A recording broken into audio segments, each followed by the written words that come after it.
Assalamualaikum warahmatullahi wabarakatuh. Kembali lagi di Gertak Grebek Takjil. Oke, jadi hari ini kita akan mengapain? Kita hari ini mau nyari takjil yang enak dan murah sesuai harga mahasiswa. Iya, karena Mau kita nyari apaan? gua sebenarnya ingin yang manis-manis karena Berbukalah dengan- Iya, benar. Berbukalah dengan yang Manis-manis. manis-manis. Jadi, kalau ingin tahu kelanjutannya, let's check it out. Let's go.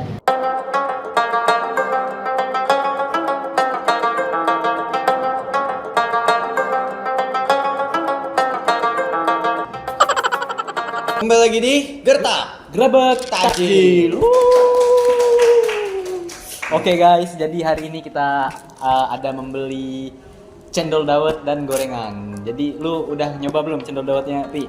Belum. Ini baru gue buka. Ya, guys. Gua pernah punya pengalaman yaitu keselak dawet. Apa sih hijau-hijau tuh?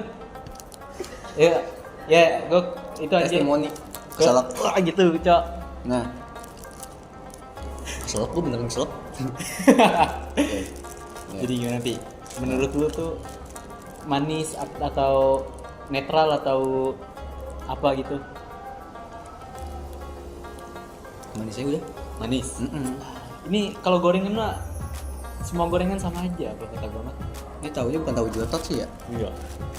Ini oke. Jadi hari ini kita mau review gorengan kaki 5 rasa bintang 5. Tapi bohong ya, Kak. Harus mensupport UMKM, guys. Bismillah. Kita support UMKM bro agar semakin maju. Jadi tahunya ini kopong ya, gue lihat. Kalau menurut lu lebih prefer sama tahu isi apa tahu kayak gini? Kopong sih. Kenapa tuh? Karena kalau tahu kopong gitu kayak bisa lebih banyak. Jadi porsinya tuh banyak. Jadi nggak terlalu cepet kenyang. Gue tuh tipikal orang yang mending makan banyak, kenyangnya nggak terlalu gitu. Jangan yang makan dikit tuh tiba-tiba kenyang gitu. Jadi mukbang. Berapa mukbang ya? Oke, berkaitan sama kuliah nih, Andre. Gimana rasanya puasa terus kuliah? Gimana tuh? Gue sebenarnya enjoy itu kuliah karena gue menikmati puasa dan sambil berkuliah gitu. Gue nggak merasa kecapean. Tapi berhubung kita masuk tuh cuma 2 hari doang dan minggu depannya online, gue kayak mager anjir gitu. Iya kayak Kejepit kenapa gitu. gitu, Iya, iya kan kejepit. kayak waktu-waktu offline-nya tuh dikit gitu kan kayak nanggung. Iya, tapi kadang kalau gue sih prefer offline ya gitu. Di samping deket dapat ongkos. Iya benar, dapat iya ongkos. sih. Dapat ongkos terus juga kan pahalanya double. Ngapa Iya tuh? Ngapa bisa double?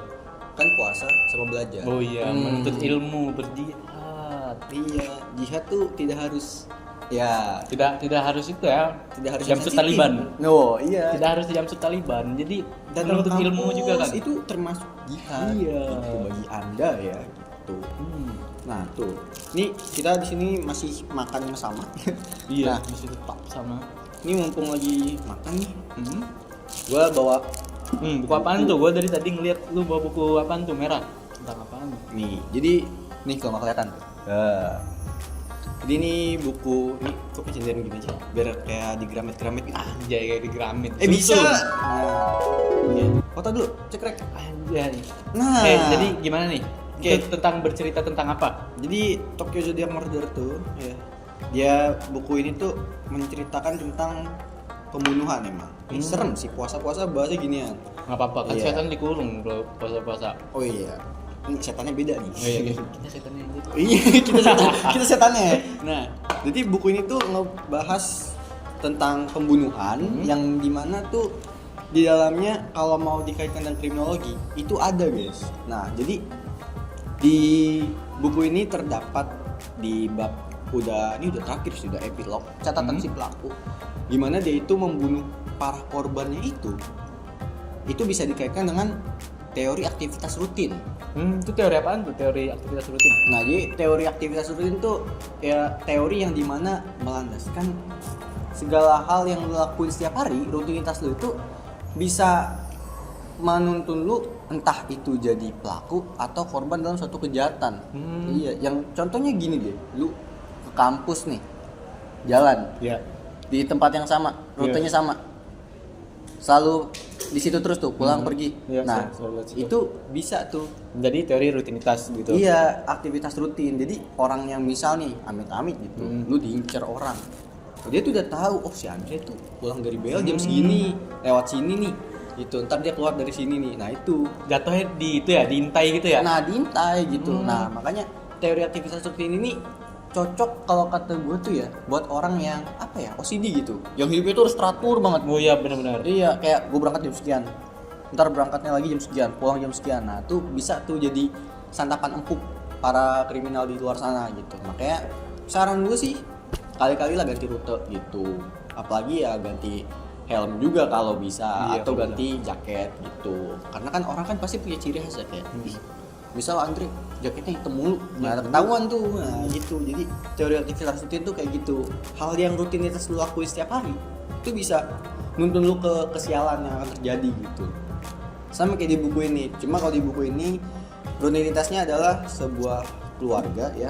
Jadi sebuah keluarga yang memang strukturnya atau silsilahnya tuh menurut gua yang nggak terlalu complicated ya, cuma hubungan orang tuanya tuh Nggak bagus gitu. ya, jadi ada pernikahan ya, let's say pernikahan dari satu pria yang menikahi seorang wanita, terus untuk menikahi seorang wanita itu dia harus menceraikan istri lamanya. Nah anaknya, yang anak kandungnya ini tinggal sama istrinya nih. Nah di buku ini Istri yang ini. istri yang baru. Oh, istri baru. Nah, ya. istri yang baru itu punya 4 anak, yang satu dari si suaminya ini, yang 3-nya tiri. Nah, di buku ini teori aktivitas rutinnya itu adalah si anak yang tidak diuntungkan secara silsilah ini ya. Nah, dia itu ditindas sama saudari-saudarinya, cewek semua. Nah, jadi dari hal itu bisa mendorong dia untuk melakukan tindakan-tindakan kriminal. Contohnya apa? Setiap hari kayak ya let's say apa ya, dapat verbal abuse gitu, terus juga selalu direndahkan. Direndahkan ya. Iya, Itu dia- membuat dia menjadi dendam gitu. Iya, dendam, kesumat gitu. Udah gitu gara-gara ini keluarga baru, ibunya kan disisihkan sama bapaknya. Nah gitu, jadi di sini ada aktivitas rutinnya gitu, dan berujung pada terjadinya pembunuhan gitu. Nah pembunuhannya itu yang gue tangkap di sini adalah ada beberapa aktivitas rutin yang diamati sama si pelaku. Sama pelaku ya. Iya, Apa tuh? contoh dia tuh selalu disuruh-suruh sama saudari-saudari tirinya nih buat ngelayanin ini itu. Jadi pas dia ngeracunin minuman, Oh, dia ngeracun cara ngebunuhnya. iya, tuh jadi dia ngeracun dulu nih, saudari-saudari itu diracun. Dan kenapa mereka nggak curiga ya, karena dia Iya, karena dia itu kan. dia kan tiap hari kasarnya ya dia pembantu gitu, dijadiin pembantu gitu, makanya ya nggak ada curiga gitu. Terus ya udah diminum pada mati gitu, 5 orang. 5 orang. Nah tuh, jadi ya nggak ada yang curiga karena itu rutinitas dia gitu, diperlakukan kayak gitu. Terus berlanjut ke waktu dia membunuh anak yang tertua. Jadi saudari dia tuh ada 6. 6. Nah tapi yang tertua dibunuh secara terpisah, jadi sendiri. Itu kenapa tuh? Kenapa terpisah begitu? Karena si saudari tertua ini dia itu yang paling apa ya, Paling rese gitu. paling rese banget. Jelas sih Udah bisa tertua berdiri, rese. Nah di situ yang bikin dendam kesumatnya makin parah gitu. Dan cara ngebunuh yang dari gue lihat adalah dia memantau aktivitas seorang polisi di sekitar situ. Jadi rumah si anak perempuan ini nih, si perempuan tertua, tetangganya tuh polisi. Nah dia pantau terus tuh kapan sih si polisi ini pulang. Nah waktu si polisi ini itu pulang, dia goda, terus dia ajak ya let's say berhubungan lagi suami istri di tempat yang gelap. Supaya apa? Supaya dia tidak tahu kalau di rumah itu ada orang, dan juga mayatnya nggak ketahuan. Walhasil ya cairan dari Sperma hasil dari polisi itu ya dioleskan ke perempuan tertuanya gitu, supaya ya menggocek para penyidik gitu. Jadi penyidik tuh mikirnya kayak, oh ini perempuan dirampok terus diperkosa. Padahal enggak. Nah itu dari teori aktivitas rutin itu bisa apa ya, kejadian yang separah itu gitu. Kayak lu nggak bakal nyangka kan cuma Ya, nggak expect sih nggak gua. expect kan kayak polisi cuma pulang pergi dari rumah itu bisa jadi alat Iya. buat ngelakuin pembunuhan gitu. Nah itu banyak banget di sini gitu. Makanya buat kalian yang mau baca nih, aduh berminyak tangan gua. Apa? Nih, tuh. Ini ya. Ini bukunya recommended banget buat kalian yang suka sama investigasi kejahatan, apalagi suka berpikir kritis bagaimana menyelesaikan suatu kasus, problem solving, ini recommended banget gitu. Kalau lu sendiri, lu suka nggak sih Dre, buku-buku kayak gini tuh? Atau punya referensi sendiri? Gua kalau detektif suka, tapi gua tuh ada referensi yaitu bukunya Sherlock Holmes. Gua banyak baca banget, tuh. Iya. banyak banget. Gua kalau Sherlock Holmes tuh mengapa, karena meskipun apa ya, kasusnya begitu-begitu aja atau tata bahasanya begitu, tapi tuh bikin menarik, apa, kepo gitu. Iya. Seakan-akan kayak persuasif Iya. gitu. Seakan-akan tuh kita tuh di dalam Di bukunya dalam gitu. bukunya Iya. gitu, kita ada di situ. Mm-mm. Nah, gitu. Sama. Kalau gue sih lebih suka yang kayak apa, detektif Conan sih. Iya, detektif Conan juga gua Detektif Conan kayak suka. banyak. Gue paling suka tuh waktu kasus, gue lupa, jadi pembunuhannya itu dia pakai ini pendingin apa sih, kayak pendingin akuarium gitu, dimasukin ke bathtub. Jadi seakan-akan si mayatnya itu seger, biar kesannya kayak baru dibunuh sekarang. Oh iya, paham. Padahal mah enggak, ketahuannya gara-gara di satu akuarium udang-udang itu mati Karena nggak itu karena ya. nggak ada pendinginnya. Iya, nggak ada pendinginnya. Nah itu kayak wah gila, sedetail itu gitu. Nah itu. Oke, ini buat kalian yang mau nih, Tokyo jadi apa enggak? Tapi gua masih nggak habis pikir ya, itu yang buat komik, yang buat cerita tuh gimana ya bisa sampai anjir. kepikiran Iya, sedetail terpikir itu ya. sampai segitunya. Iya. Kalau gue bukan mikirin gitu sih, gue kadang lebih mikirin kayak mereka apakah takut sama pikirannya sendiri? Gitu. Iya, benar. Seharusnya kan kalau udah tahu dengan cara seperti itu parno kan. Banget. Banget, harusnya parno. Wah, otak gue bisa seradikal ini ya. Ya. Jadi ya gitu sih. Mungkin ini aja dari gue dan Andre terkait review gorengan Dan cendol es dan juga buku khusus Tokyo Zodiac Murder. Oke. Sampai sini dan sampai jumpa di episode gertak selanjutnya.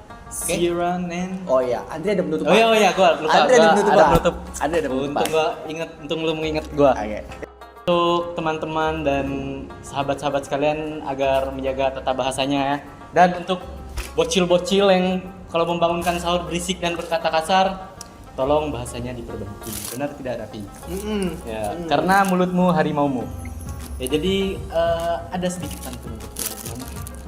Pucuk ubi, pucuk kangkung, banyak diam-diam ya kalau ngomong. Gua Andre dan Davi, see you on next video, bye bye.